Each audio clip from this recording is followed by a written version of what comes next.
Hello everyone, this is Ike, and welcome to Hebrew Israelite Awakening. Today's topic is the sexualization of children. Before we get into this, I want to warn you that I'm going to be using graphic images and photos that depict children in a sexualization type nature. So that's the warning. I'm warning you before you get into this video. I'm also going to be using scriptures to help show you how we're supposed to raise our kids and how not supposed to be raising our kids. So, and then a lot of the images I'm going to be using are coming from World Star and social media where they're public pictures. So I chose not to blur out the faces of the kids because you can find these kids online and they are pushed, they promote it like this, with no shame. But I'm going to shame them today. And not the children, the parents. Because see, the sexualization of children are being caused by the parents themselves.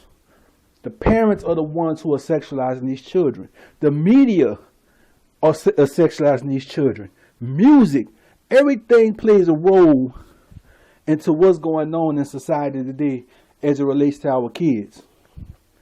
So of course I'm going to be rebuking the parents. And most of the time, 80% of the cause of the sexualization of children are on the parents, especially the mother, the single mother. So yes, I'm going to be rebuking you, fathers as well, because you are the reason why these children are being sexualized. You are the reason why these children are being sexually assaulted most of the time, being sexually active at a young age most of the time, is because of your lack of good parenting. That is the cause of this. Now, let's get into some scriptures. And some of the verses I'm going to be reading is going to be coming from the Good News Translation. So the first verse is going to be coming from Proverbs chapter 22, verse 6. And it reads, it says, teach children how they should live, and they will remember it all their life. So we're supposed to teach our children how they're supposed to live, how they're supposed to conduct themselves. And if we are not teaching them the correct way, then we are teaching them the wrong way, and they are going to follow our example because we are the example for them to follow. If you're a woman and you have a daughter, that you are the example of what a woman is to your daughter. So she's going to copy and mimic you. If you dress sexually seductive, then you're going to dress her sexually seductive. It's not that she's going to dress like you dress. You're the one buying her the clothes. So I can't blame the children for the way they dress because the parent is the one that buys the child the clothes. So, and the child's going to want to look like her mother. The child's going to want to act like her mother. Same thing with the son. If the father's dressing in pants that's hanging below his butt, got his boxers showing, that's how the son will dress. But let's say the son don't know the father. The son turn on TV and what he watching? He watching videos where that's how the guys dress on the videos. That's how the guys are portrayed in the media. So that's how he think that boy is supposed to dress. You see what I'm saying? Same thing with the daughter. Let's say your mama is trying to have your daughter dress modestly. But yet when she look at TV, when she look at celebrities, and these are her role models, she dressing how she see the celebrities dressing. They showing all their behind and shaking their behind and showing cleavage and all this type of stuff. So children are going to look at the adults and mimic what the adults are doing because the adults are the role models for the children. So that's one thing I want to get perfectly clear. You adults are the role models for the children to follow. Children are going to grow up into adults. So everything we doing, we setting the example for them to do. Right? So let's get into this. Now, the sexualization of children is being pushed by the media. It's also being pushed in music, videos. But it's also being pushed at home by the parents. Because a lot of these parents, are fornicating. And a lot of these children are the product of fornication. A lot of these children are born outside of wedlock. So number one, that's teaching your children what?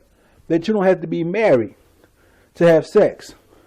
Marriage is not a requirement to having sex and having the children and raising a family. That's the first thing a child learns when they're brought up and growing up in a household that does not have a man in the house. Where the woman is not married to the father. That's the first thing the child learns. And that the child to continue to grow up. And if the mother, let's say for example, the mama have sex and get pregnant by some guy. Her and that guy break up, so she has the child. The child don't have their biological father in life. But the mama continues to date and bring different men in and outside the house. So the child is watching mother go from one man to the next man, another man to the next man. The child also witnessed the mother bad mouthing the previous man, going off on him with her friends. Children pick all this stuff up. And I'm the child of a single parent. So I personally witnessed my mama bring men in and out the house. And when she was going through problems with the man, she would badmouth the man on the phone with her friends. Or when her friends would come over, they would badmouth the man, talking about how no good a man is and how a man only good for money and for sex and all these kind of things. That's what women do. And if you're a boy, you're picking up on this. So what you're learning from a woman that's saying all this type of stuff about men? You're learning that women only use men for money and for sex and for financial stability. They really don't need a man. That's what you're learning. So as a boy growing up, you learn that this is all women want from men. So when you become a man, that's all you give a woman. You want sex, I'm going to give you sex. You want a little money, I'll give you a little money. Just to get the sex. But as far as you need me to help you raise our child if I get you pregnant, you don't need me for that, because my mama didn't need a man for that. And then you as a child, as a son, you go by your friends' houses and they're living in the same scenario you're living in. They being raised by a single parent as well. So these young men are growing up looking at their mothers raise them without the aid of a man. So that's teaching the boy that the woman don't need a man to help her raise the children. That's what I want you to understand. Women that's listening to this video. And men. Because women are so quick to want to say or try to blame the man. Because, the man ain't there. The reason why these children are out of control is because these men don't want to take care of their children. Well, excuse me, ma'am. But if you was raised by an intelligent mother and father, they would have taught you, baby, don't have sex outside of marriage. Don't have sex with no man unless y'all married. Because marriage is a covenant between a man and a woman that they are bound to each other. And that they want to raise a family together. See, that's what marriage is.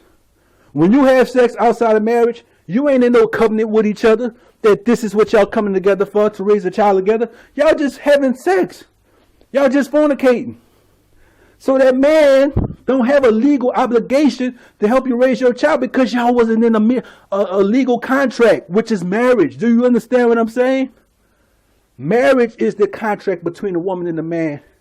That man will be committed to that woman, helping take care of that woman and his children that he has by that woman. Marriage is a covenant between a man and a woman that woman is going to help that man, help support that man, help him when he's in need. Because that's why God created the woman in the first place, to be a helpmate to the man. God did not create the man for the woman. He created the woman for the man, to help the man. To make the man's life easier. To make his yoke light. Not the other way around. So God did create the woman for a purpose. And her purpose was to be with a man. To help that man. To have children for that man. To help raise the man's children. To help him, tend to the flock. Help plant, seed in the garden to grow the fruit. help build the house. We're supposed to be a team. But the feminist movement is trying to break us up from being a team. They want the woman to be independent of the man. So, and because of this independency that the woman has in her brain, that she don't need a man, that same thing that's in you, that was taught to you not to want a man, is the same thing that's being taught to your children. Because now your sons are growing up thinking that a woman don't need a man to help her raise her kids, because he wasn't raised like that. There was no man in his life that you was married to that showed him that y'all do need each other. What he have? He have a woman that's saying, I don't need a man to do nothing. I'm independent. I'm by myself. But in actuality, sister, even though you think you didn't need a man to help you take care of kids, you really did. You really did. And you did have a man to help you take care of your kids. If you on welfare, government assistance, the government is a man. That's the man helping you take care of your kids. It's not your child's biological father, but that is help that you're getting from a man. And don't be slick, sister, talking about well, my government is a woman. Look, don't be slick. Who's over her? Another man. Who rules the world right now? Man. So you still getting the help of a man. You're just not getting the help of the father. And even in that situation, or you go to court to get child support. So you need help, but you're getting financial help. You're not getting help to help raise the child. You're not getting that positive male role model to help you raise your son. So that's why all these boys are being deviants. They're having sex with these women and going to the next. They don't feel the need to be responsible for their child because they wasn't raised like that. Because you chose to have sex outside of wedlock and produce these sons and these daughters. So you raising these sons and they seeing you raise these children by yourself, so they see that a woman don't need a man. Because what you got your food stamps. You got your child support check. You see what I'm saying? You got all this financial aid to help you be able to have children without the aid of a man to take care of your kids. So your son learned that from you. So when you got all these men out here that are dogs, messing over women, just using them for sex, they was taught that from the woman. The single mother taught them that's how it is with men, because that's what happened to his mama. So that's what he learned what a man was, by the example that his mama gave him of what a man is. The feminization of men only creates feminine men, and a feminine man don't want to be with a woman. He want to be with another man. You see what I'm saying? And that doesn't help mankind. That does not help the woman. Now let's get on these females. The single mother that's raising these daughters. Same exact thing. You got your child. You raising her. You're a single mother. You dating all these different dudes. They cheating on you, bad mouthing him behind his back. You bad mouthing him in front of the daughter. So the daughter's getting a negative vibe about what a man is. But at the same time, she has this void in her life, and the void is not knowing her biological father and not having a biological father in her life. So what she does, she goes and seek a man that'll be like a father figure to her. Right now, it's implanted in the woman from creation the need and desire to want to be with a man. It's implanted in the woman from the creation of the woman. To the need and the desire to want to help a man, to want to support a man, because see, that's why God created you. So you had that in you to want to be a helpmeet, to want to help people, to be compassionate for people. You see what I'm saying? That's in your nature. You can't help that. That nature was not embedded in men. A man can be independent of a woman. You see what I'm saying? Because God created the man first. And the man walked the earth first without a woman. And God had him performing tasks before he created the woman for the man. You see what I'm saying? So a man can be independent of a woman, but the woman was created for the man. The woman was created out of the man. You see what I'm saying? God took a rib from the first man and he created the woman. And the woman was created to be his helpmeet. his helpmate, to be his helper companion. See, man and woman is supposed to be together. A couple is supposed to be each other's best friend, able to share each other's secrets with each other. You know what I'm saying?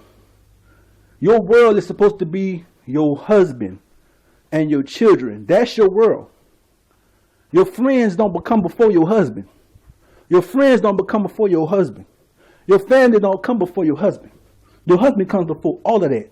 That's why scripture says, a man shall leave he leave his mother and father and be joined unto his wife. Because now you have a responsibility to each other to make each other happy. You see what I'm saying? So let's get back into the example that the single mother sets for the daughter. You're showing your daughter that you don't need a man. You're showing your daughter that men are no good, that men only want to use you for sex. But you also show her that she can use her sex to get what she wants from a man.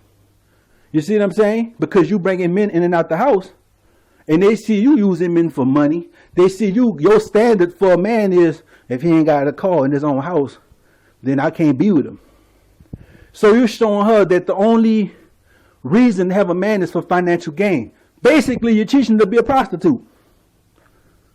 Because if that's what you want to, if that's what you want a man for, sister, for financial stability, and you're only with him because he can provide you with that, then basically you're a prostitute. You're only with a man because of what he can give you financially. And you only love him because he's able to financially provide for you.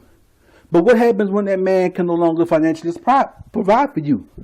You don't want him no more. He's not a man to you no more. And that's a doctrine that's been embedded in women that's destroying us and from preventing us from being married. Because you got all these standards that you want for a man, but your standards are merely based on materialistic things. It is not on love. A man could see a woman on the street, a homeless woman that's pretty, bring her home, clean her up, and marry that woman just the way she is, not having nothing. But a woman won't do that for a man. You see what I'm saying? That man got to be bringing something to the table. Whereas you two together can build a dynasty. Let me give you a scriptural example, and I'm going to paraphrase. When Isaac married Rebekah, Isaac was still living at home with his parents. When Isaac brought Rebekah home, he let her stay in his mother's tent.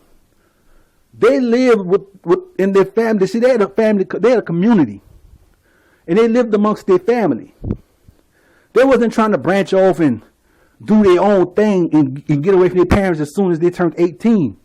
No, they had a community. They were building a dynasty. The father was responsible for his son and his grandson and his grandson's son. They loved each other. They stuck together. And see, that's what marriage is. You marrying into a family. Your family become his family become your family. And together, y'all raise y'all family together. That's why I say it takes a village to raise a child. Because in those times, it really was a village. You see what I'm saying? The same thing with Jacob. When Jacob married Leah and Rachel, where he lived at? He lived with their father Laban.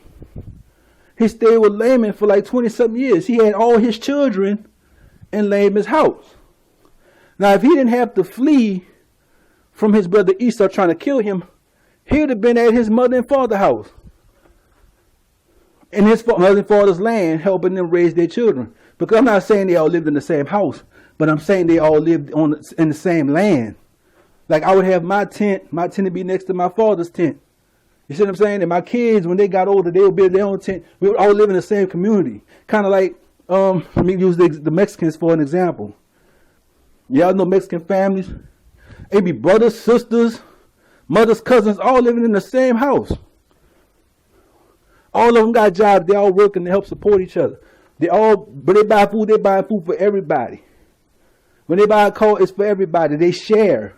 They're a family. That's called the family structure. They build a family structure. You see what I'm saying? So this is what we have to teach our kids.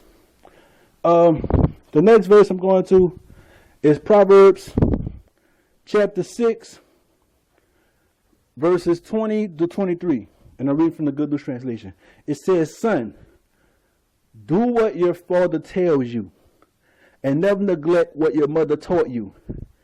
Keep their words with you always, locked in your heart. Their teaching will lead you when you travel, protect you at night, and advise you during the day. Their instructions are a shining light. Their correction can teach you how to live." So, righteous parents teach their children how to live correctly. But see, there's a flip side to this. In Proverbs chapter 6, verse 20, it says, "Son, do what your father tells you, and never neglect what your mother taught you. Keep their word with you always. Lock them in your heart. Their teachings will lead you when you travel, protect you at night, and advise you during the day." Now see, the flip side of that is this. Parents do teach their children how to live, how they should behave, how to act. So, let's peep it out. If the parents are dressing like hoochies, dressing in provocative sexual looking clothes, showing all their thighs and their calves and their legs and their buttocks, booty shaking and twerking, what are you teaching your children? To do the same exact thing. Whatever the children see the adults doing, they're going to do, because the adults are the example for the children. There's no getting around that. There's no getting away from that.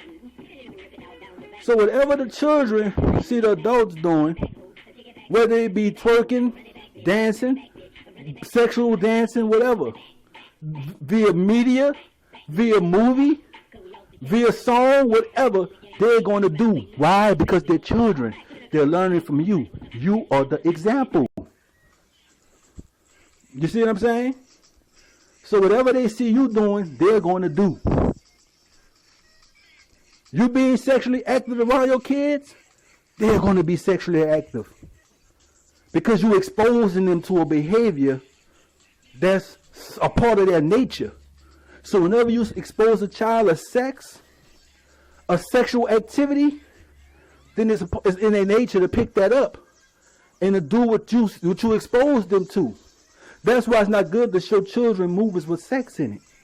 Because once you expose a child to that, then it's already in their nature to be sexually active. But if you expose them to sex at a young age or prematurely and not had already educated them about the purpose for sex and marriage, and that sex was created for procreational reasons only, then you expose your child to sex, they go do sex.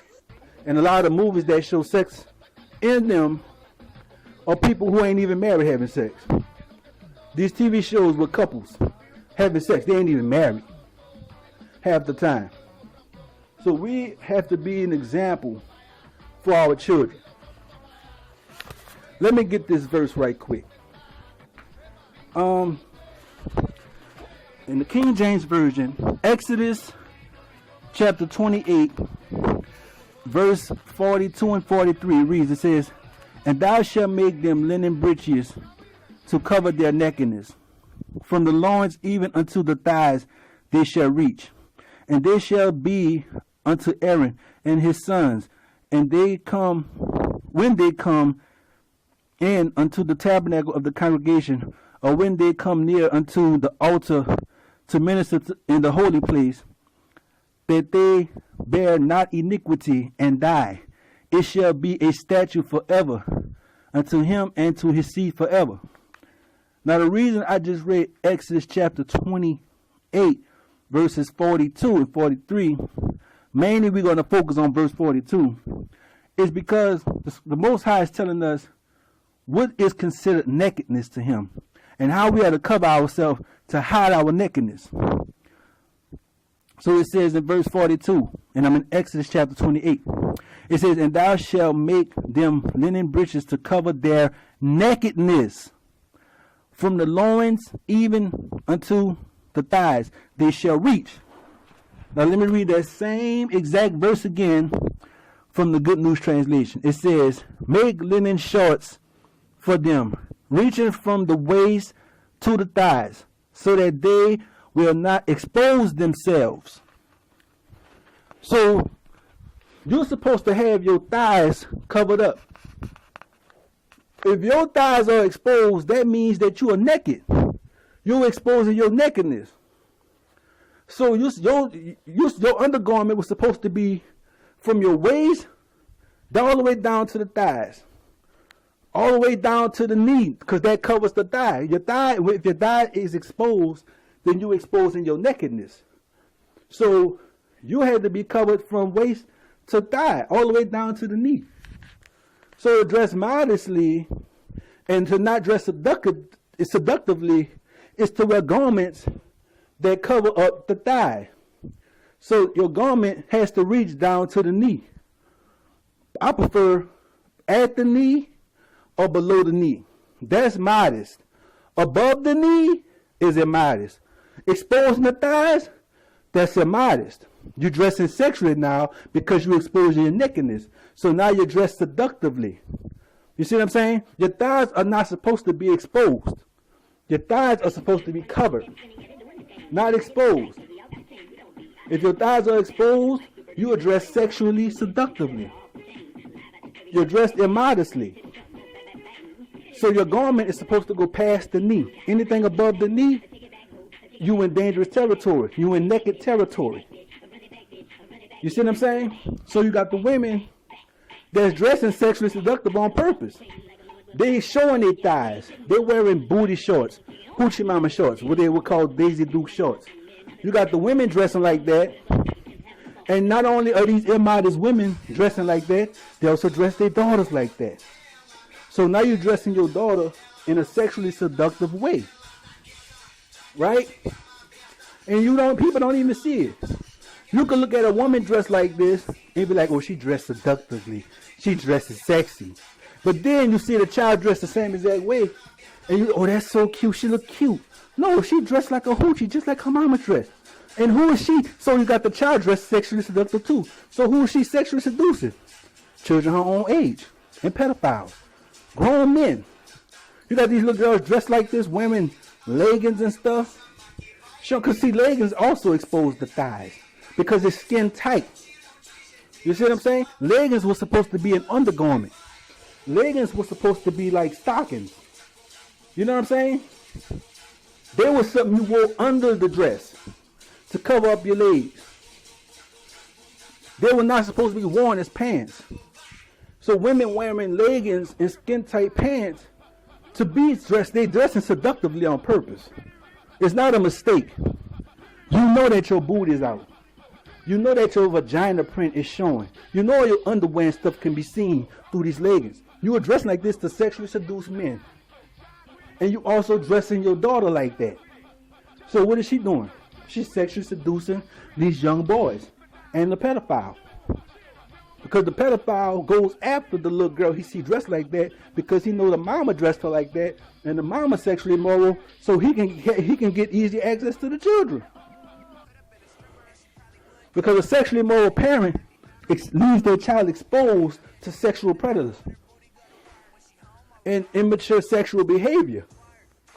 That's what it does. So we have to get this stuff together. We have to learn and we have to renew our minds and we have to rechange the way we dress and the way we act so we could be better role models for our children. The sexualization of children has to stop. This cannot continue. Our children are being sexually exposed. They're getting sexually transmitted diseases because they're being sexually active at young ages. All because we have a nation that wants to sexualize children and take advantage and destroy children so that they can have a messed up. This is the new Sodom and Gomorrah. We have to learn from our mistakes. And sexualizing children is a big mistake. One of the biggest.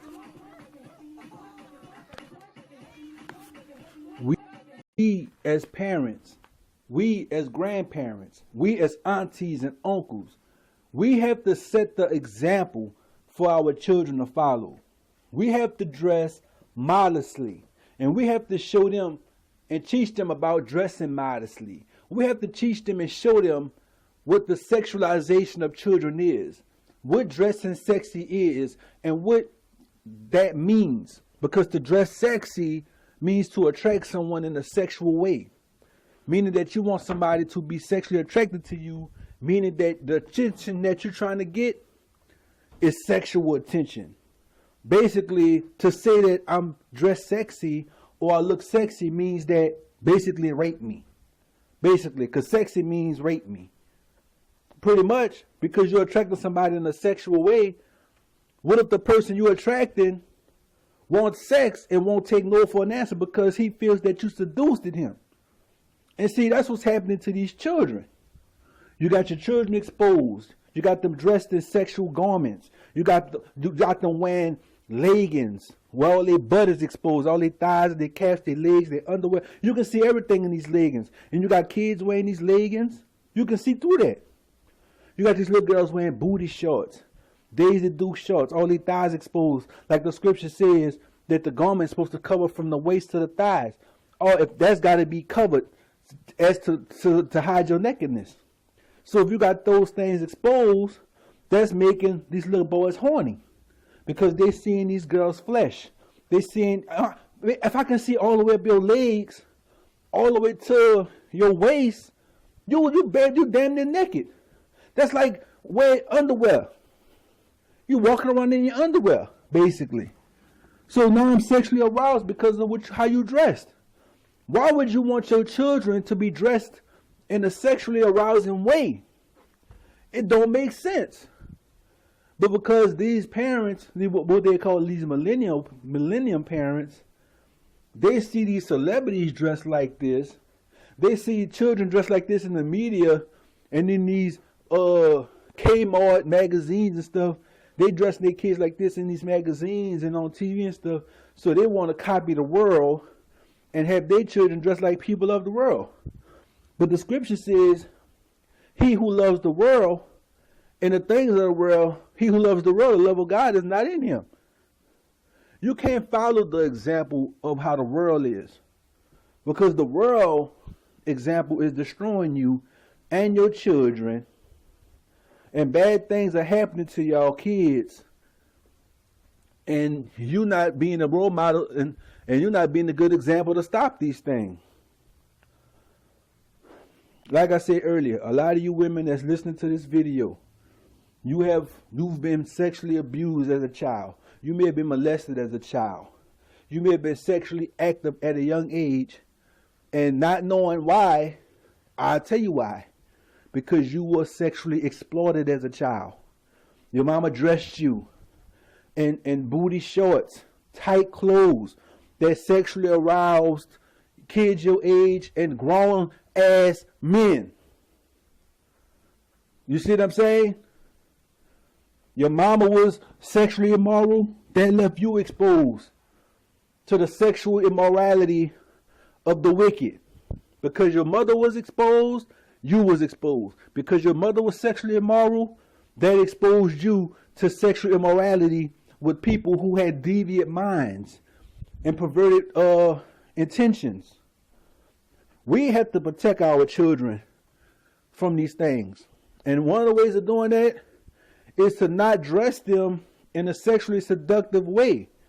Don't dress your child like that, because that sends a message to men.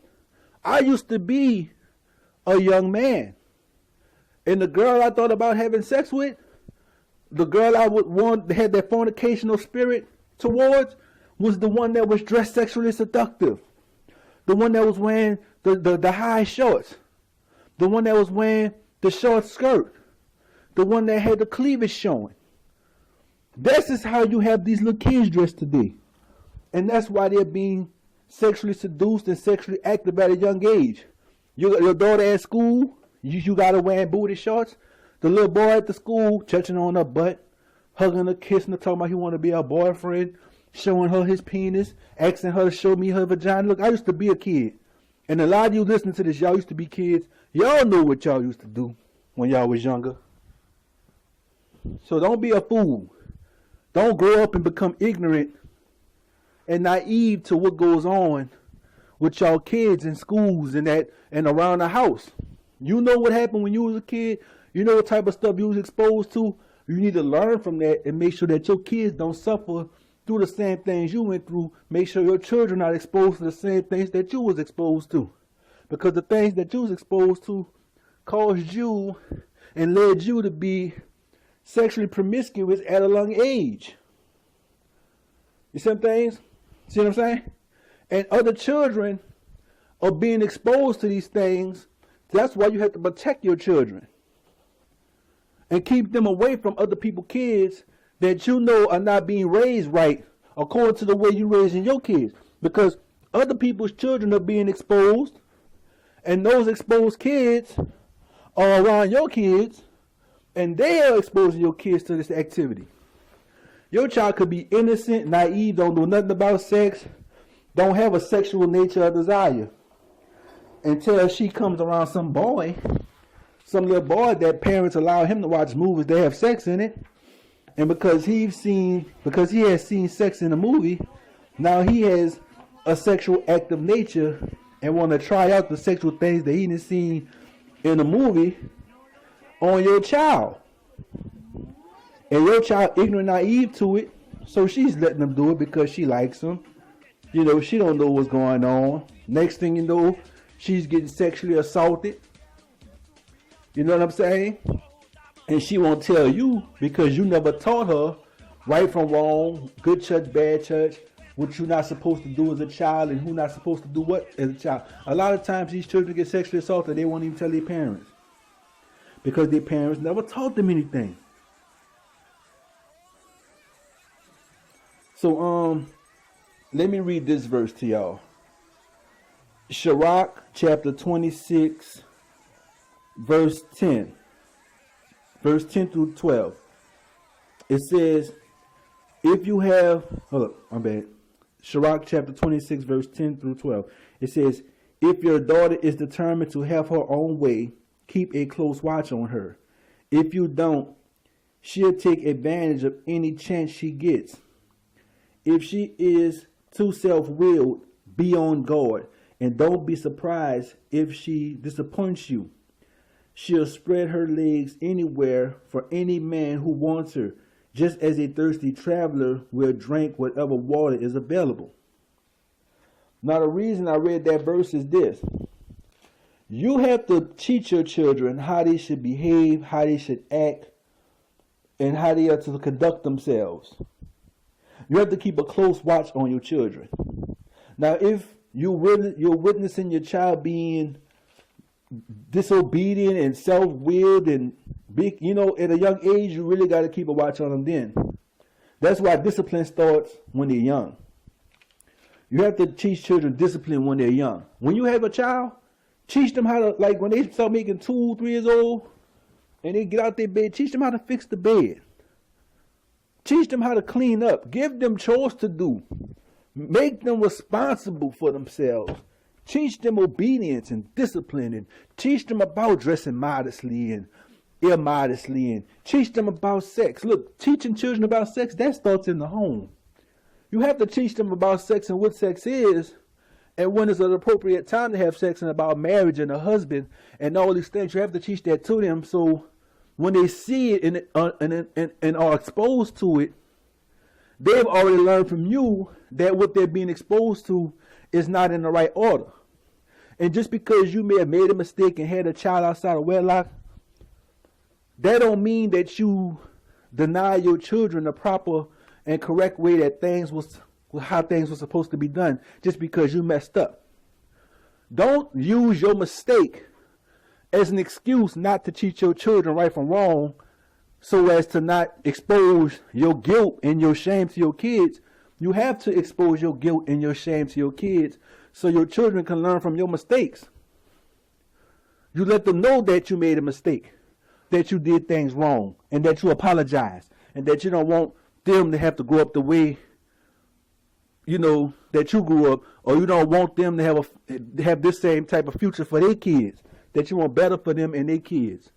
And you may have not been able to provide better for them, but you don't want them to make the same mistakes that you made and have children the way you had children, which is outside of wedlock. You see what I'm saying? So we have to use our own life, our own mistakes as an example to our kids and confess it to them and let them know how they made mistakes and then try to strive to live better, to be an example for them. Party time is over when you become a parent.